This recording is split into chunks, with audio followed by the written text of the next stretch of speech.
cuando uno está frente a otra persona, hay dos perspectivas. Dices, ¿quién soy yo para mí? ¿Quién eres tú para ti? ¿Y quién soy yo para ti? ¿Quién eres tú para mí? Y la idea de quién eres tú está en un punto intermedio, en algún punto más allá o más acá de esa posibilidad. Lo chévere del arte contemporáneo es que uno cree que uno sí puede hacerlo como espectador. Uno dice, yo puedo hacer eso. Esa es la idea, que uno se sienta horizontal y no vertical. La imagen debe generar como vínculos con otras dimensiones del cuerpo, como invisible, para que uno pueda buscarla, como esa vocación de tener como una pata en el mundo real y una pata en el mundo de las ideas.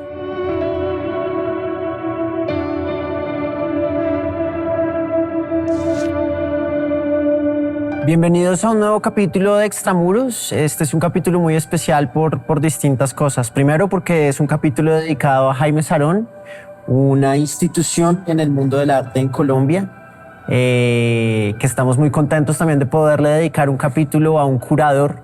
Cuando lo llamé a invitarlo, él me preguntó, pero este programa no es sobre artistas.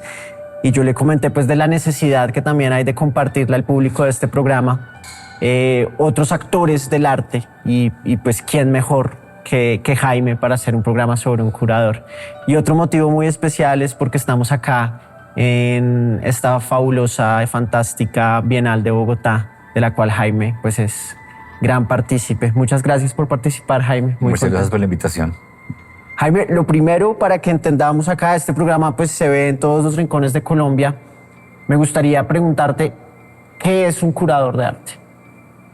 Bueno, un curador de arte es alguien que propone maneras de vincular artistas y proyectos para generar una narración más amplia que la que puede traer consigo una obra y sobre todo proponer relaciones que puedan ser interpretadas de maneras heterogéneas por los espectadores. Es como quien hace una buena fiesta o una buena cena. Es como mirar cómo conjugan diferentes proyectos una cierta idea más amplia que ellos, cómo se ponen en diálogo artistas que de hecho pueden no conocerse y cómo eso enriquece la experiencia de un espectador mucho más allá de la relación de obra-espectador, sino más el conjunto de obras o capítulos posibles de una idea más grande, cómo eso genera una resonancia distinta a un solo proyecto artístico.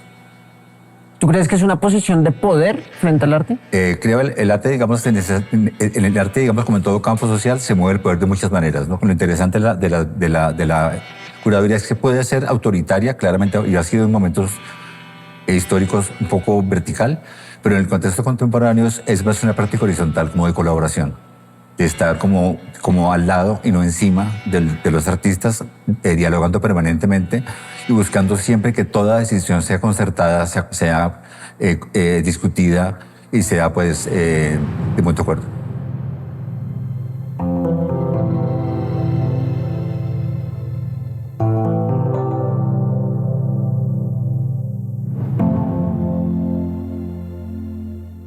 ¿Cómo el arte permea o influye en la cultura de una sociedad?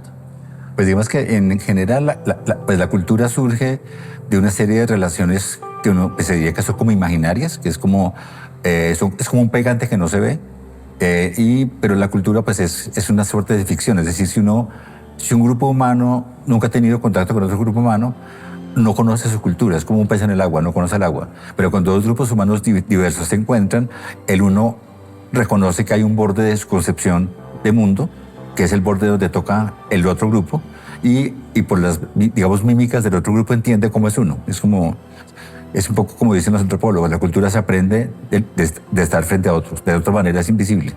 Y en ese sentido, el arte siempre ha sido como una suerte como de punta de lanza que, digamos, permea nuevas sensibilidades, abre nuevas posibilidades de pensamiento, cuestiona o propone cuestionamientos a las creencias, las vuelve blanditas, las pone en cuestión, y eso hace que la cultura, en cierta forma, a través de las prácticas artísticas, se amplíe y se mueva.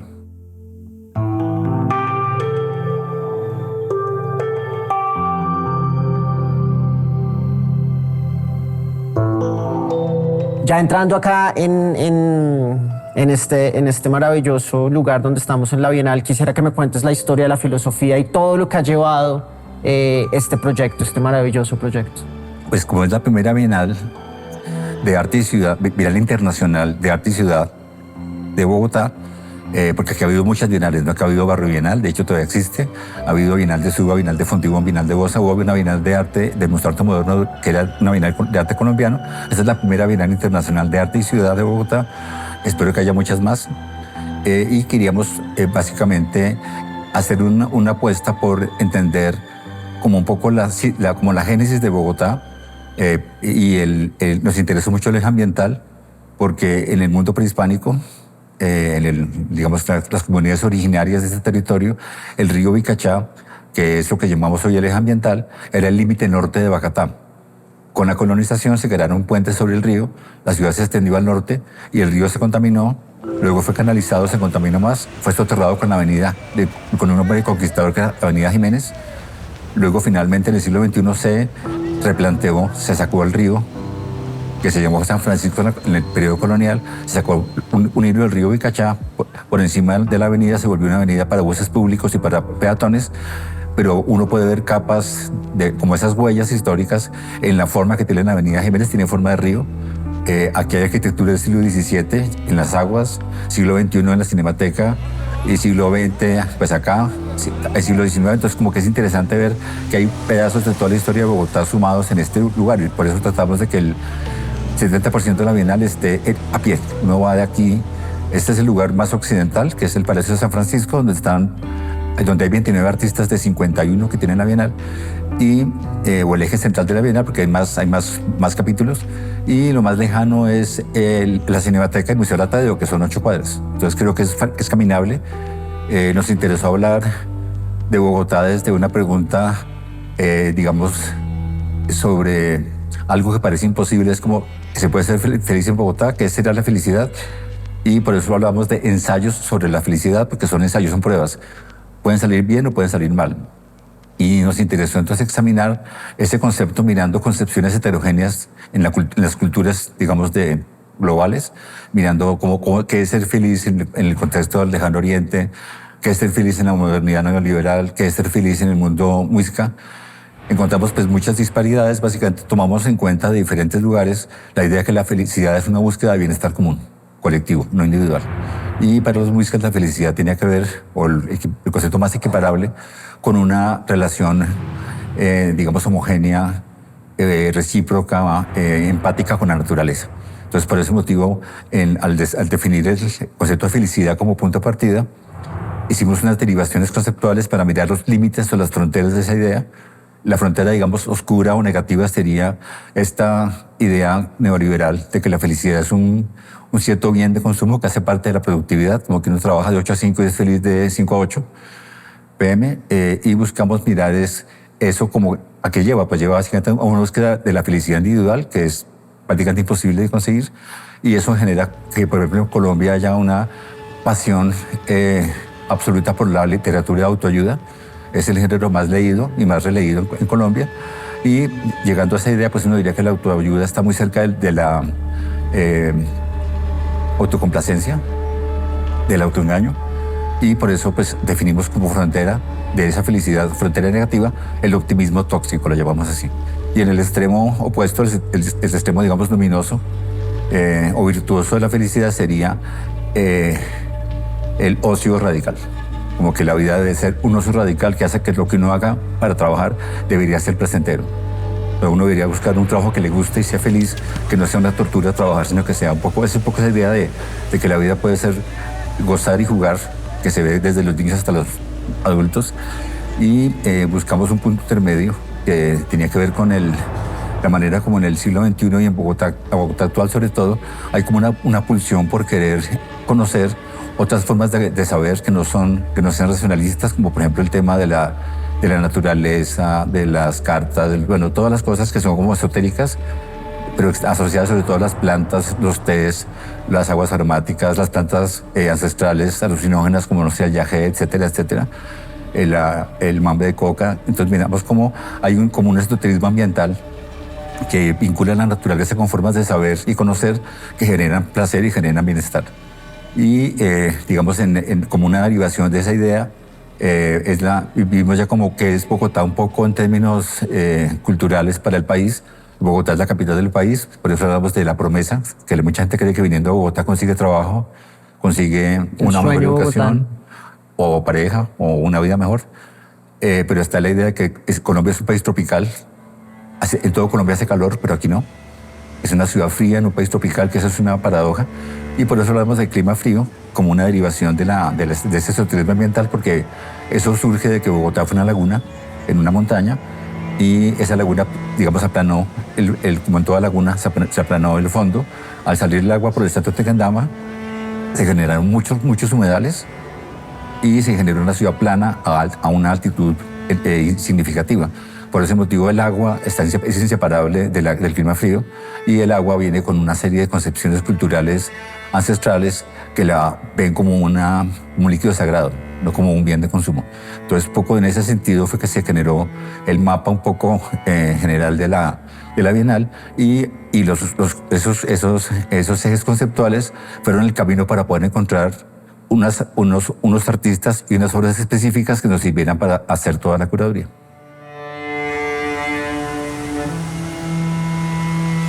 Bogotá y su relación con la periferia del país ha sido en cuanto a lo que arte se refiere, ha sido una relación hegemónica. Acá está Bogotá y de aquí se deriva todo, ¿o cómo ha sido esa relación? Sí, porque digamos que desde el siglo XIX, o sea, hace como no me acuerdo cuántos años, se fundó en 1886 se fundó la primera Facultad de Artes en el país, que es una época muy temprana. En Bogotá. En Bogotá. Entonces, obviamente, la gente que quería estudiar artes tenía que ir a Bogotá, fuera de la clase social que fuera. Eso ya genera una relación hegemónica.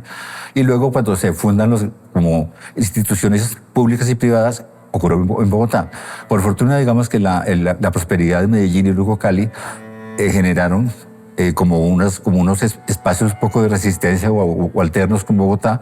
Surgieron facultades de arte, surgieron museos, y por ese motivo pues hay como, digamos, corrientes artísticas autónomas en Cali, Medellín y Bogotá desde hace mucho tiempo, y han ido surgiendo pues obviamente en el Caribe, en el Cauca, en el Santander y en otras ciudades, en el eje cafetero. Han surgido de la mano de la creación de escuelas de arte y de creación de espacios dedicados al arte, sobre todo contemporáneo.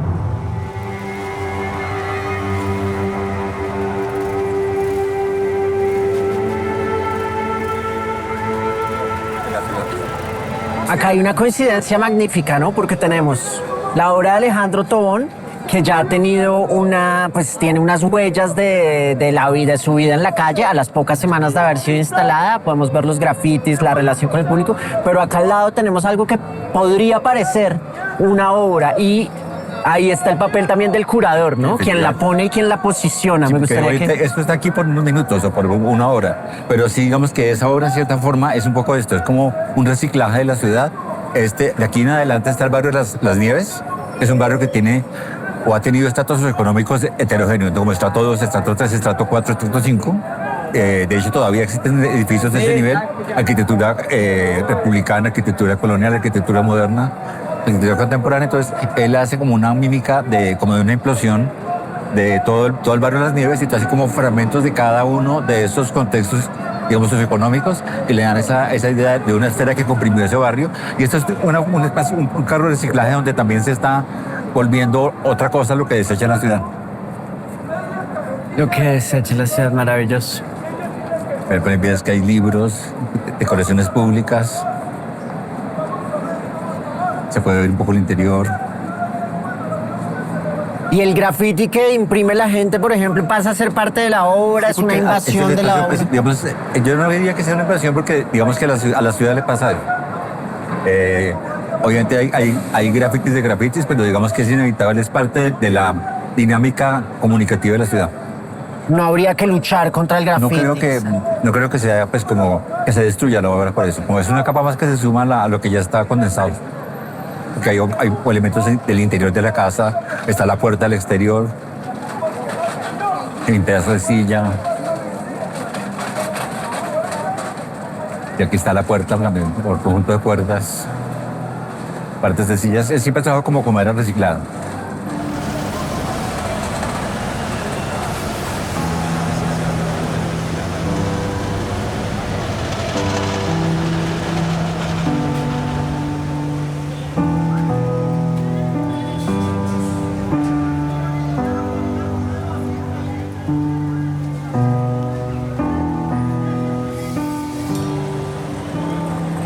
¿Y la piedra es piedra? O sea, ¿qué No, material es? está construida. Es como un cascarón. Pero sí, digamos que él hizo esta obra originalmente en una piedra de río. Pero pues traer la piedra de río era como una pieza titánica. Y no se podía poner ahí por el peso, que hay abajo hay un parqueadero. Oye, ahora lo hablamos hace un segundo por fuera de cámara, pero la diferencia, ¿cómo se puede entender la diferenciación monumento y pieza o objeto artístico? Básicamente el monumento tiene una función conmemorativa de un personaje o un hecho y eso implica como fijar una interpretación del lugar a partir del personaje que se erige verticalmente sobre ese lugar y eso pues impide que la transformación propia, cultural de la vida en la ciudad se refleje en ese monumento. Por eso los monumentos pierden vigencia en el siglo XIX y XX porque ya, primero que todo, no hay acuerdo de a quién representar, en dónde representar y cómo representarlo. En el siglo XVIII nadie se preguntaba eso. Parecía un hecho como que si se pone a Bolívar, bueno, Bolívar ocurrió en el siglo XX, pero digamos que se puso un monumento a X o Y emperador en Roma o en París, no había dudas respecto a que debía estar ahí. Ahora no hay un acuerdo posible de qué personaje, en qué lugar y cómo representa ese acuerdo común. Por ese motivo el monumento perdió capacidad significativa porque no se transforma como las ciudades, cambian de uso y significado y aparece por eso como lo que llaman el arte del espacio público, que suele tener una relación como de separación, como de abstracción, que es un poco como las obras de Picasso en Nueva York o de Botero o las esculturas públicas en general, y por eso ahora se habla de contramonumento, que es como la idea de trabajar con la memoria, pero no fijar la interpretación de la memoria de una sola manera, como haría un monumento, sino abrir más bien la pregunta sobre un hecho histórico, que es un poco lo que trabaja Doris Salcedo, que son Fragmentos. obras temporales, nunca permanentes, que tienen la posibilidad, digamos, de ser porosas a muchos significados. Y digamos, que funciona como arte de espacio público porque no tiene una situación crítica con la plaza, pero es temporal, digamos que es un significado que se agrega por un lapso de tiempo y luego se remueve y pueden aparecer más significados. Mira como digo, que siempre hablando contigo surgen preguntas, pero me acaba de causar curiosidad este tipo de obras temporales, efímeras, como todo lo que está en la Bienal. A veces queda, por ejemplo, una especie de registro, como pueden ser las fotografías, para obedecer al sistema del mercado. Yo te quiero preguntar entonces entre esa relación y esas diferencias también entre un evento, por ejemplo, como la Bienal y los lugares donde el mercado se mercantiliza. Pues digamos que el mercado es una fuerza en el contexto capitalista moderno que es imposible de eliminar. Digamos que todas las formas de conceptualismo más radical de los años 60 se intentaron eliminar el mercado y fue imposible. Digamos, se volvieron piezas de mercado, por más que fueran una idea, un hueco, una palabra, se volvieron parte del mercado. Por ese motivo lo que los artistas han entendido es como que es algo con lo que hay que trabajar, es decir, es entender cómo, aunque una pieza circule por el mercado, puede seguir teniendo significado, porque el problema es que muchas obras, cuando se venden, dejan de tener significado, dejan de generar preguntas. Si una obra, digamos, tiene suficiente capacidad autocrítica, va a tener la posibilidad de seguir funcionando, pero sobre todo algunas obras, muy pocas en verdad, se hacen significativas cuando se venden, como cuando vendió el lingote de oro Hans Haacke, que lo vendió por el doble del precio del oro en el mercado del día. Lo que implicaba que el que compraba el lingote pagaba 2 veces el valor del oro, porque el arte vale más que el oro, que esta forma de poner en cuestión el mercado, pero muy pocas obras funcionan de esa manera.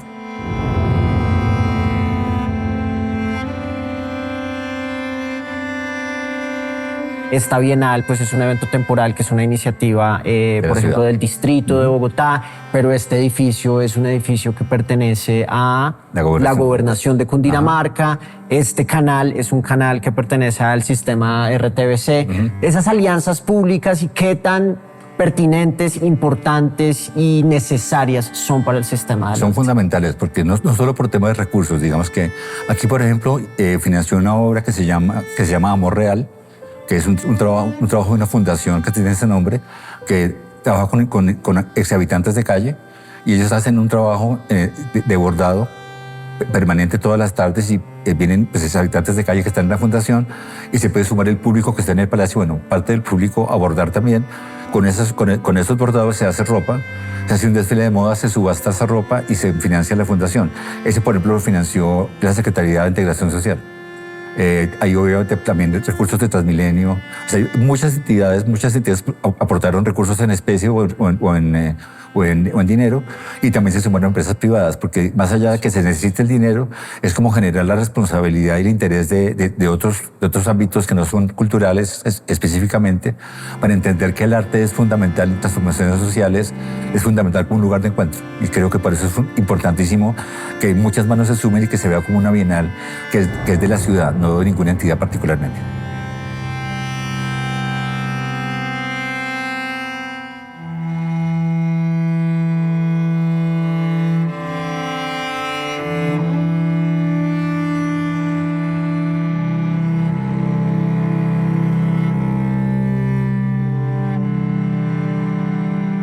Jaime, pues qué alegría ver entonces cómo la gente va ocupando este edificio, cómo se va interactuando con las obras. Estamos acá con una obra de John Gerard, artista irlandés. Sí. Irlandés, que quizás es el montaje más complejo, uno de los montajes más complejos. Es uno, pero no el más. Hay varios, o sea, más compleja la producción de ciencias botánicas, que esta tomó pues unas semanas, la otra tomó 6 meses. Pero sí es un montaje técnicamente muy difícil.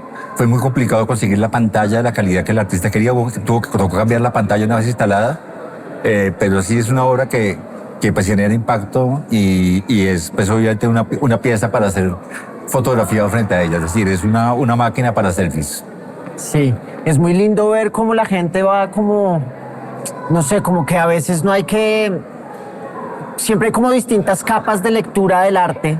En distintos, a veces es simplemente un gozo estético, a veces ya refiere a unos niveles intelectuales y a veces alcanza unas sensaciones espirituales casi, ¿no?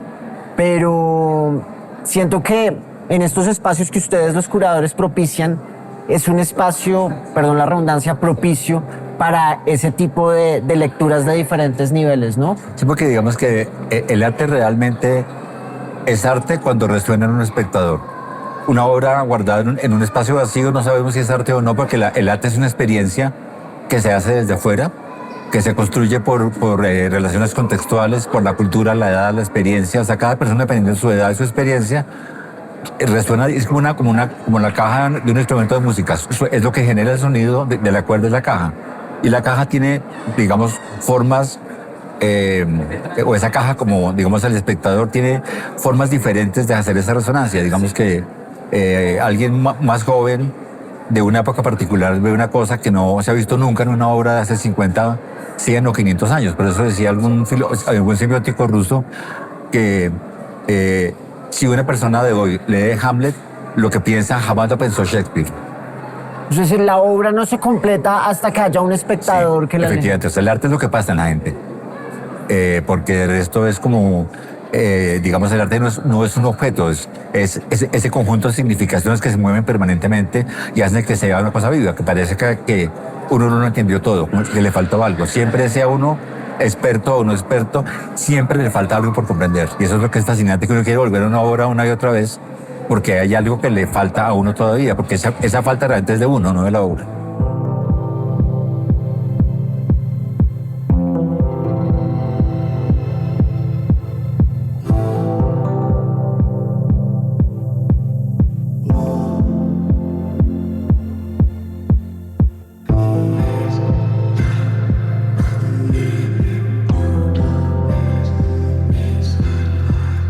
Pues estamos acá a las afueras de la Universidad Nacional, hay como orden de desalojo, parece que va a haber protesta o algo por el estilo, no podemos entrar, pero pues fue el lugar donde tú te formaste, ¿no? Efectivamente, sí. ¿En qué año empezaste a hacer el pregrado acá? En el 87, 1987, que era como un pensum, digamos, un poco anticuado. Pero en el 88 comenzó a haber como una reforma ligera, como de enfoques en algunas asignaturas. Llegaron profesores nuevos, como jóvenes, que habían sido formados afuera del país. Entonces comencé a tener como una ventaja grande frente a mi generación. Así que tuve desde muy joven la idea pues, de que hay muchas formas distintas de pensar en torno al arte. Y eso fue una ventaja porque mucha gente que tiene un solo paradigma cree que eso es verdad. Si uno tiene ya por lo menos dos, y luego más adelante hubo una tercera, una reforma más fundamental, pues uno tiene la ventaja de que de entrada conoce que hay formas diferentes de pensar, de hacer y de discutir el arte. Y eso fue, creo que, una cosa fundamental de la Nacional, que además tiene esa ventaja de que uno puede tomar asignaturas en diferentes facultades sin ningún tipo de costo adicional, que la universidad tiene pues museo de arquitectura, tiene museo de arte, tiene pues unos edificios increíbles. Entonces vimos que todo eso es como parte fundamental de la formación de cualquiera que se estudia aquí cualquier carrera, pero para alguien que estudiaba arte con el interés de ser artista, pues fue realmente como una apertura o un conjunto de aperturas muy interesantes para esa formación. Pero cuando entraste, ¿no conocías o no te llamaba la atención la idea de ser curador? ¿O no? No tenía ni idea que eso existía.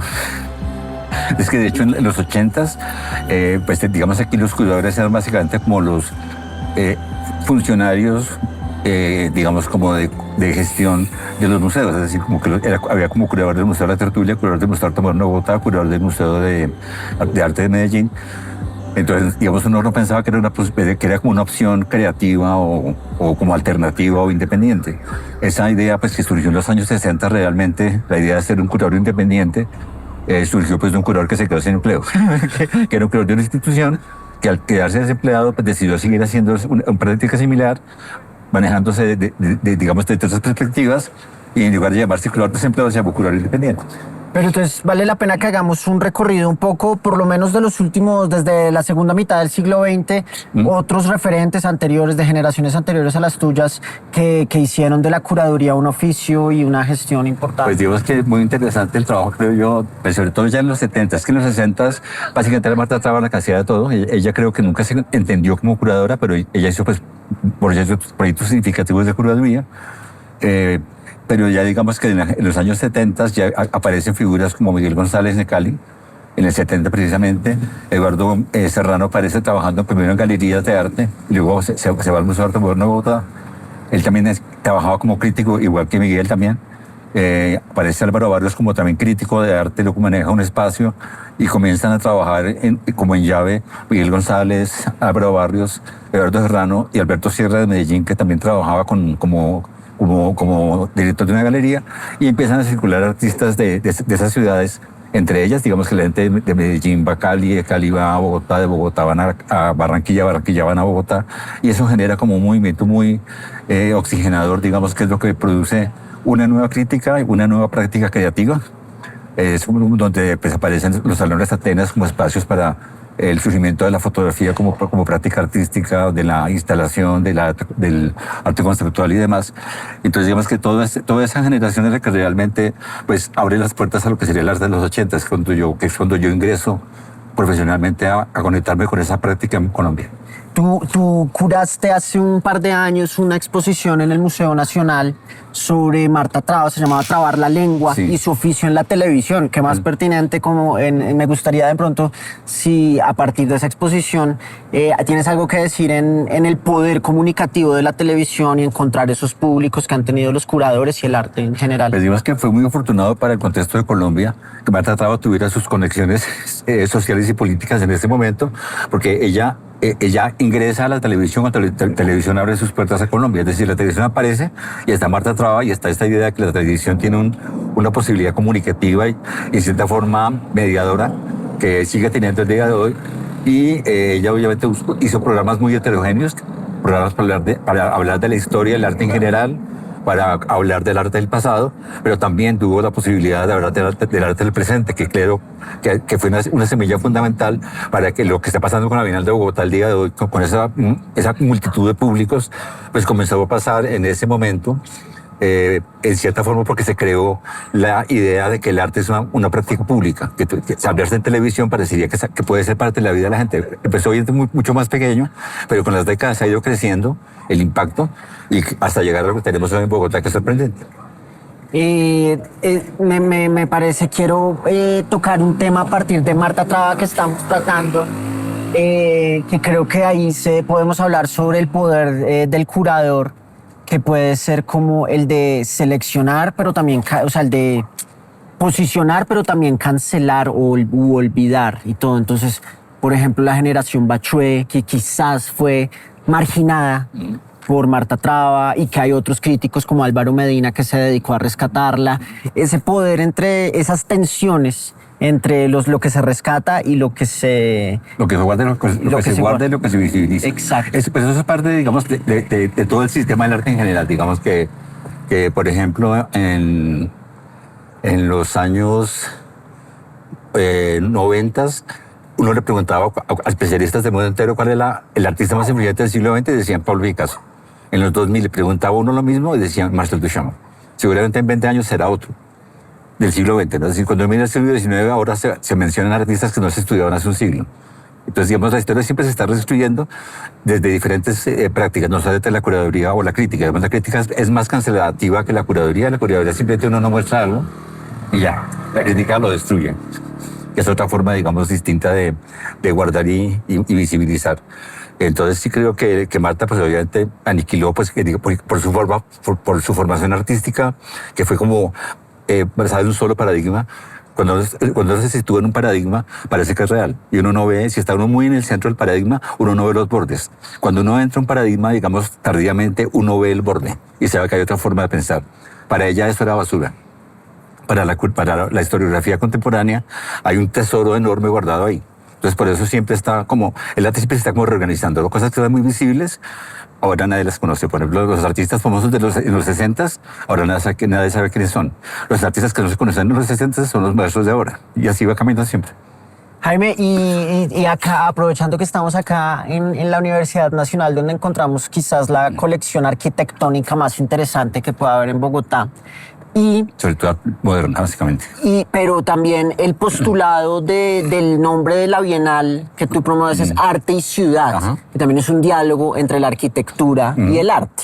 Me da para preguntarte acerca de esa relación. Arquitectura y arte nunca se pueden separar, creería yo. Sí, porque digamos, si uno piensa, por ejemplo, en el arte en un museo, o en el arte, mucho en el arte, digamos, convencional, que son objetos, o pinturas o esculturas, ¿qué es lo que está fuera del arte? La arquitectura. O sea, siempre hay un edificio que rodea la obra, ya sea una casa, una galería, un museo, y en el caso del arte público está la ciudad como límite. Entonces creo que esa relación es como que si esto es arte y esto no es arte, es decir, la realidad no es arte, es básicamente arquitectura o urbanismo. Entonces ese límite es muy interesante ver porque en el arte contemporáneo se mira más afuera del arte que dentro del arte. O sea, a un artista le interesa más lo que está afuera que lo que está dentro. Es por eso es, digamos, cada vez más difícil encontrar en este momento artistas que hagan arte sobre arte, que sean como autorreferenciales, tautológicos, como en los años 60, que hagan esas cosas filosóficas, muy como pues, conceptuales. Eso ya creo que no está pasando, porque a la gente le interesa mirar afuera. Y hoy, ¿cómo ves que la academia, y si vemos a la universidad más importante de Colombia, pero podemos generalizar, se diferencia a la academia que tuvo en los años 80 participaste? En general es porque, digamos que el campo del arte se ha profesionalizado, es decir, que quien se dedica a la creación se forma en creación. Antiguamente había mucha gente que era empírica, ahora casi todo el mundo sale de universidades a facultades de arte. Entonces eso genera como unas digamos, coordenadas que permiten que, digamos, cuando una actividad es profesional, el que la practica es el que decide qué es. Y en este momento, ¿quién decide qué es arte? Un artista. Hace un siglo era la academia. Entonces, eso hace que sea una actividad profesional. Y también los artistas generan discursos sobre su obra. Antiguamente lo hacía un crítico. El artista hacía una obra y no hacía nada. Ahora el artista habla y escribe. Y también en ese sentido, el arte negocia con otro tipo de prácticas. Eso hace que al ser más profesional como campo, pues las actividades también se profesionalizan. Lo que la gente que forma, pues, o que se dedica a la formación, se forma para ser formador. Entonces, en la academia donde yo estuve, había profesores que tenían apenas pregrado o tenían apenas más experiencia creativa, sin tener ni siquiera título. Ahora todos tienen maestría y doctorado. Entonces, creo que todo eso genera que haya como una estructura mucho más sólida de la práctica y mucho más amplia. Entonces, por eso puede haber gente que pinta, gente que hace cine, gente que hace libros, y todos son artistas. Bueno, y a veces nos da para hablar, entonces, tu faceta como docente, que ha sido, pues, creo que hay generaciones enteras no solo de... Hemos tenido este programa, te puedo mencionar varios, vamos a ver, Rodrigo Echeverry, Bueno, Nicolás Beltrán, Juanico Moreno, que es un constante invitado en este programa, que son todas generaciones diferentes, pero que reconocen en ti como un faro, tanto artistas como curadores, un faro ahí. Esa misión tuya como docente y esa vocación, ¿qué ha significado para ti? Pues ha sido, pues por un lado ha sido clave para mi propia formación, es decir, porque uno cuando es docente necesita llenar vacíos o responder preguntas que uno no sería si no fuera docente. Entonces, digamos, me obligó a estudiar, me obligó pues, a hacer una maestría, me obligó a leer más, me obligó a mirar en otras diferentes direcciones para poder dialogar con un artista que tiene intereses específicos. Necesito tener preferencias que van en esa dirección, que no son las mías. Entonces simplemente me ayudó a formarme, pero también digamos que usé esa formación continua para volver, digamos, más complejas las miradas que planteaba a los estudiantes. Yo soy profesor desde que tenía 25 años, o sea que son muchos, muchos años. Muchas facultades, yo soy profesor de la Nacional, de la Tadeo, muchos años, de la Javeriana, del Bosque, de los Andes y de la SAP. Entonces, obviamente he tenido, pues yo fui profesor de Leonel Vázquez, fui profesor de Adriana Salazar, de Pablo Adarme, bueno, de muchas generaciones. Muchas generaciones, acá también de Juan David Lacerna.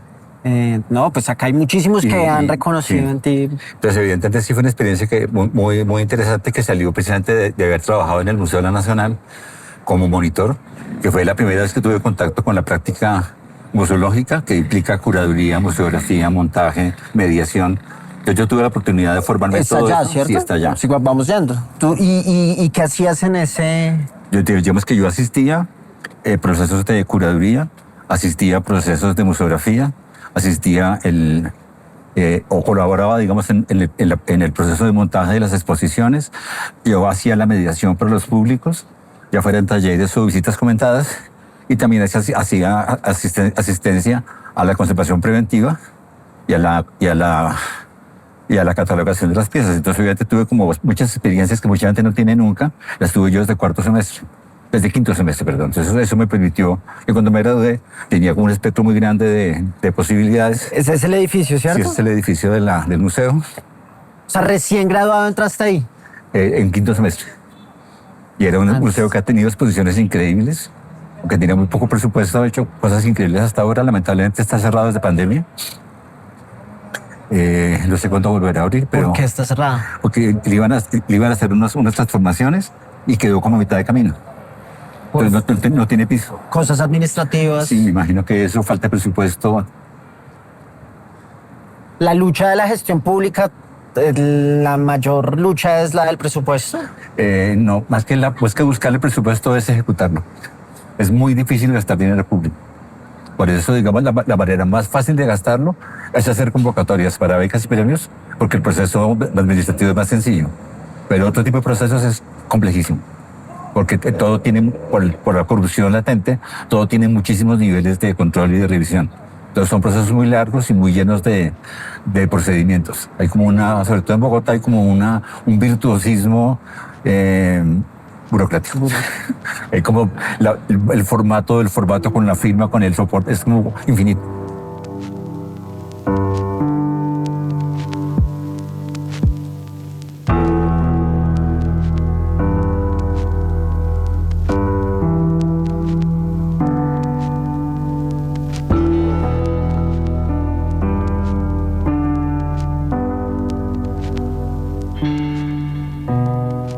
Welcome. Gracias, Jaime.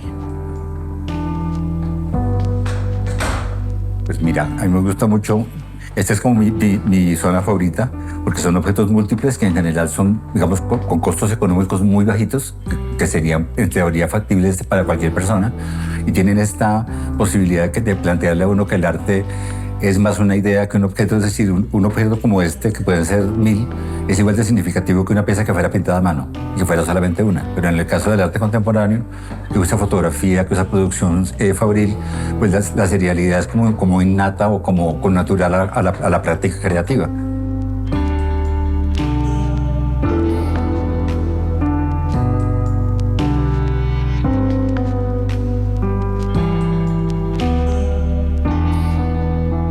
Ese carácter de serialidad no se debe al surgimiento de la fotografía, quizás. En parte la fotografía la que hace visible que el arte siempre tuvo la potencialidad de ser serial, pero también el grabado y la escultura. Digamos, la escultura se hace con moldes y de un molde se pueden sacar muchos vaciados.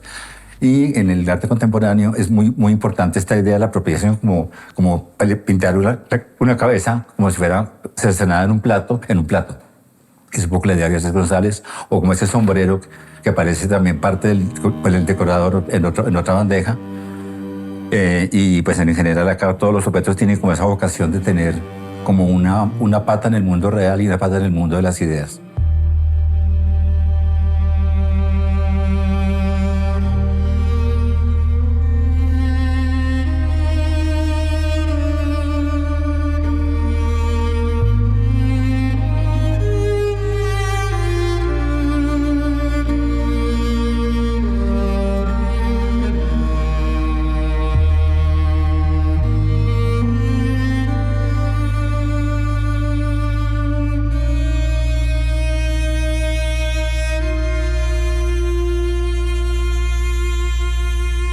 Pues digamos que aquí hay digamos, diferentes épocas juntas.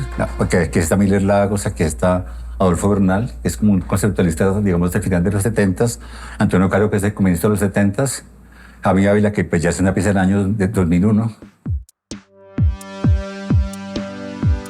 Soy Ricardo León, que hace una apropiación de los pintores del 68, de Daniel Buren y de Toroni. Esto es Boris Pérez. Esto sí es Víctor Escobar. Las sillas son de María Clara Piñeiro.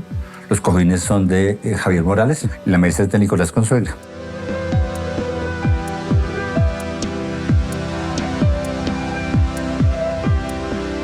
Cuéntame entonces de pronto la historia de esta pared, por favor. Digamos que inicialmente la idea empezó por estas piezas que son pues unas piezas artesanales del proceso de nacimiento. Entonces es como la idea de la expulsión del feto como por tandas. Entonces digamos que me fui por ese lado, como de que son como retratos de personas. Y aquí me interesaba, era como una cosa que sale y una cosa que entra.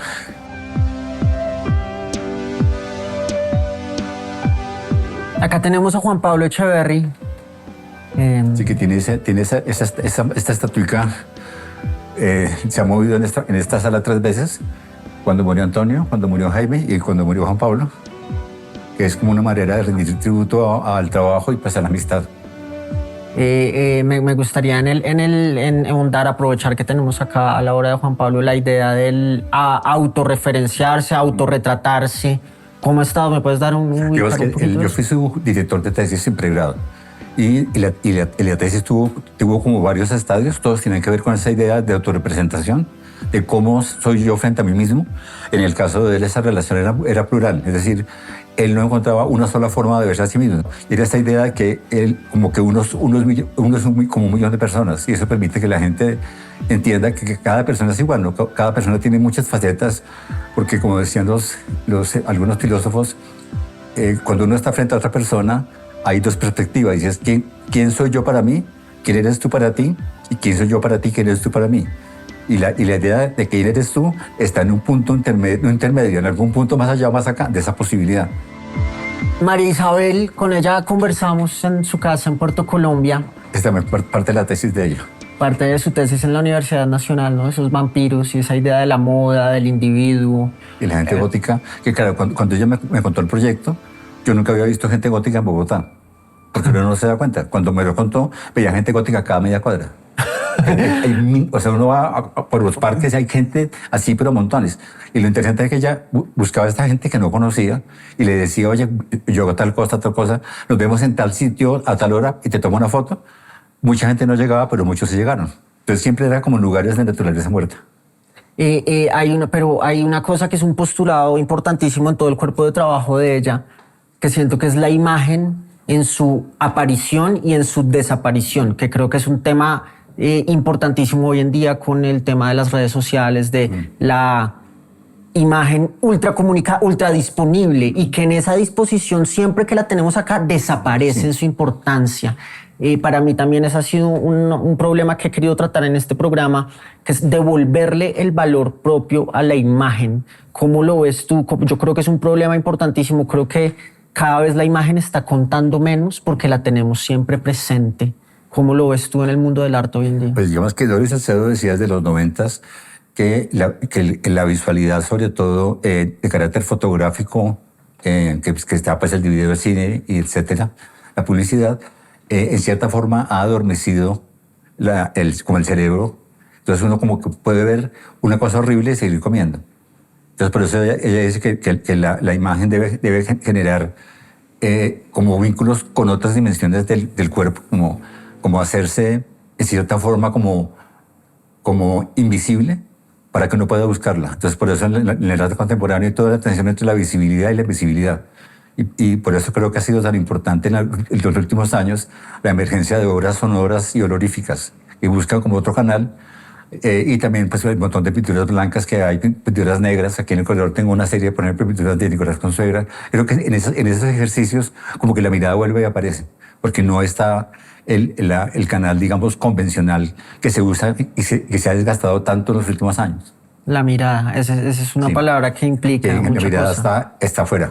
O sea, digamos que para los psicoanalistas, digamos, la diferencia entre la filosofía clásica y la filosofía contemporánea es que la filosofía clásica pensaba que el sujeto miraba. En la filosofía contemporánea, que tiene como tintes psicoanalíticos, el sujeto es el que es mirado, no el que mira. Entonces, el arte tiene esa capacidad de involucrar como un punto ciego y uno se siente en presencia de alguien, se siente mirado. Y eso es lo que genera la comunicación. No siempre se encuentra, es decir, dependiendo de la capacidad del espectador, de su capacidad de asombro, puede que eso pase o no pase, pero si pasa es impresionante. Porque uno se siente vinculado con la obra y no sabe por qué.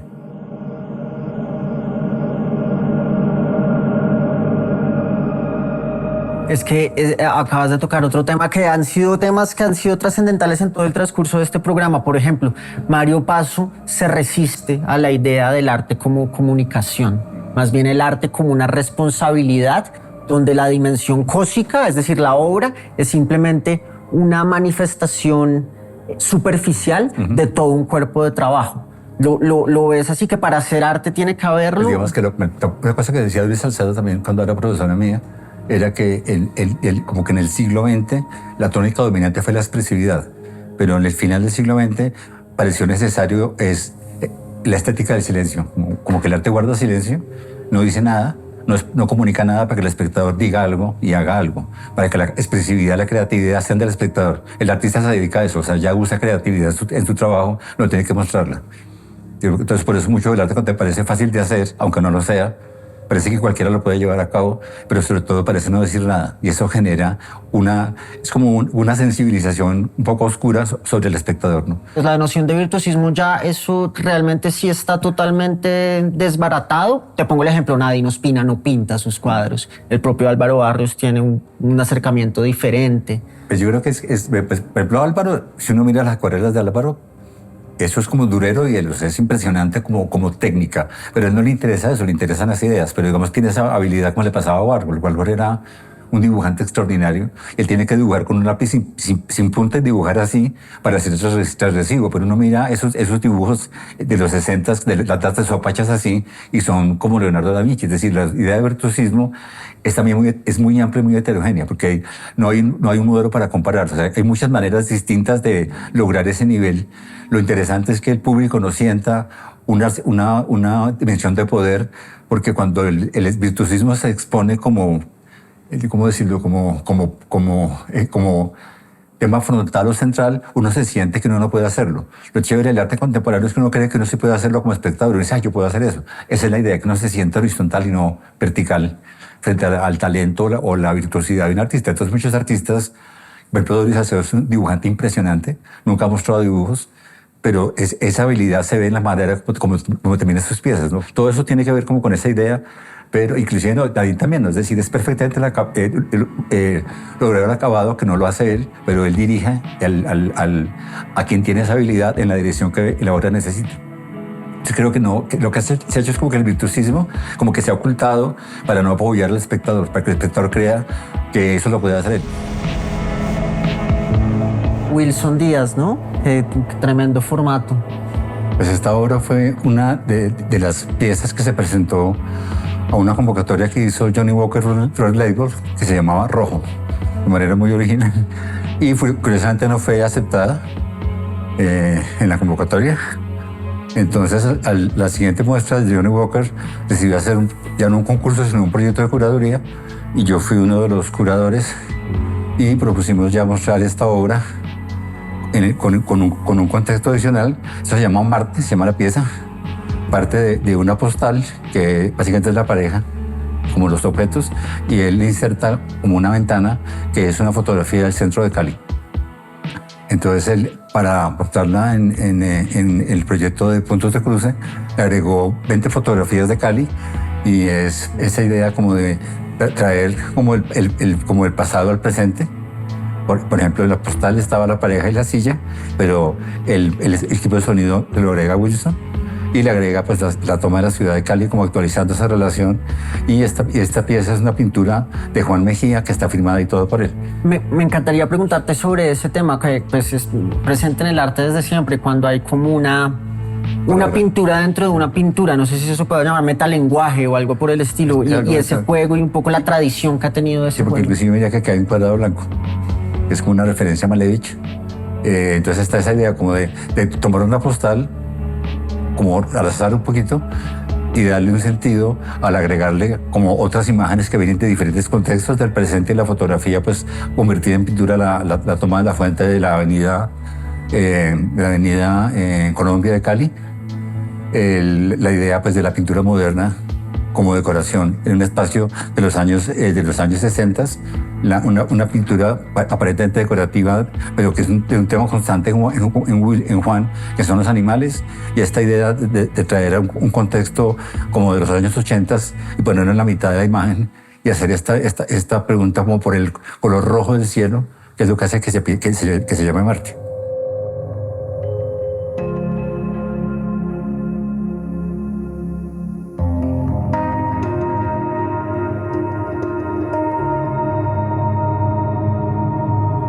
Bueno, ahora estamos acá. Nicolás Consuegra, ¿no? Sí. El mismo del cigarrillo y la mesa de la sala. Pues, por ejemplo, estamos hablando hace un rato de pintura, y por ejemplo esto es pintura, pero no parece, digamos, no creería que es una impresión digital o que es un objeto, pero realmente es un vidrio pintado en capas inversas. Digamos que lo que uno primero ve fue lo que él pintó primero, que la pintura sería el fondo de la pintura, pero aquí por el vidrio se ve como el reverso de la pintura, y genera esa idea de que la pintura tiene como dos metáforas espaciales posibles, y es que la pintura puede llevarlo a uno hacia el espacio donde uno está, o puede llevarlo a uno a través de ese espacio hacia el lado, digamos, imaginario. Entonces la pintura tiene como estas dos opciones, como que se mete en su mundo imaginario o se sale hacia el mundo real. Y en el caso de esta obra, él usa los dos principios, ¿no? Hay una idea de una referencia, uno cree que está viendo como mármol o como un material real, pero realmente ha sido construido, digamos, con la ilusión de la pintura, pero la obra en sí funciona en el espacio de la realidad, porque es una secuencia, digamos, es un conjunto de piezas que hacen ver el muro como parte de ellas, y lo lleva a uno a preguntarse por eso que decía antes del silencio. Aquí está muy presente, ¿no? Que es una obra que habla tan pasito que uno cree que no dice nada. Habla tan pasito que uno cree que no dice nada, pero en esa sutileza a veces está el mayor grado de sofisticación de cualquier discurso, ¿no? No hay que gritar para... Y esa idea de traer el arte a la realidad del cuerpo hace que las convenciones artísticas, como de lo que decía, como la pintura se basa la visibilidad de la pintura se basa en la distinción de una figura sobre un fondo. Pero en este caso no hay ni figura ni fondo, lo que hace que uno pueda decir que es una obra invisible o que se resiste a la visibilidad, y eso hace que uno la vea. Y por ese motivo también, al venirse a la realidad, al ser una serie, el tener que uno caminar de un lado a otro, hace que todo se ligue con el cuerpo más que con la mirada. Y eso es otra manera, digamos, de que la pintura lo inunde a uno, aunque uno no quiera.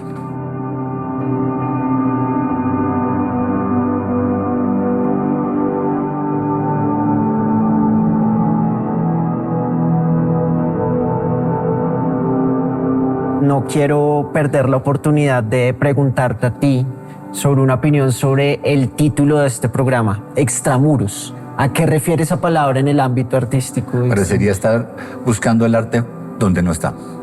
como fuera de museos, fuera de galerías o fuera de, sobre todo, concepciones institucionales como de autor, obra, estilo y demás. Ok, que espero y pretendo que esa premisa pues se cumpla en esta producción.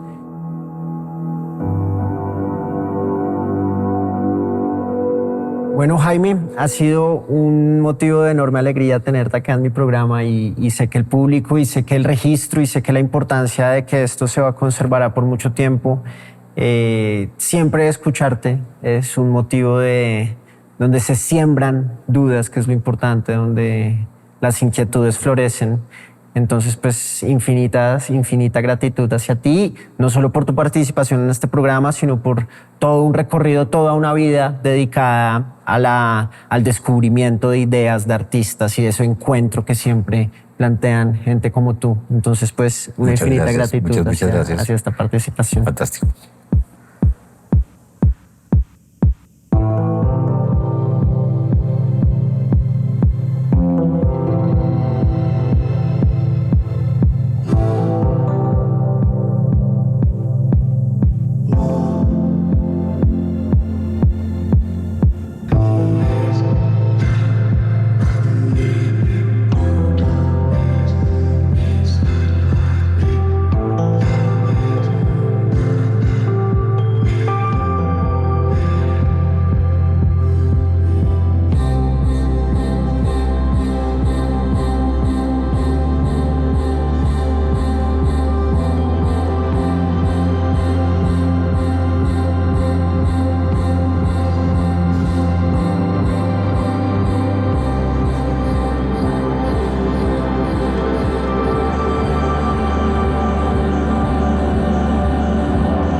Señal Colombia, la señal de la paz.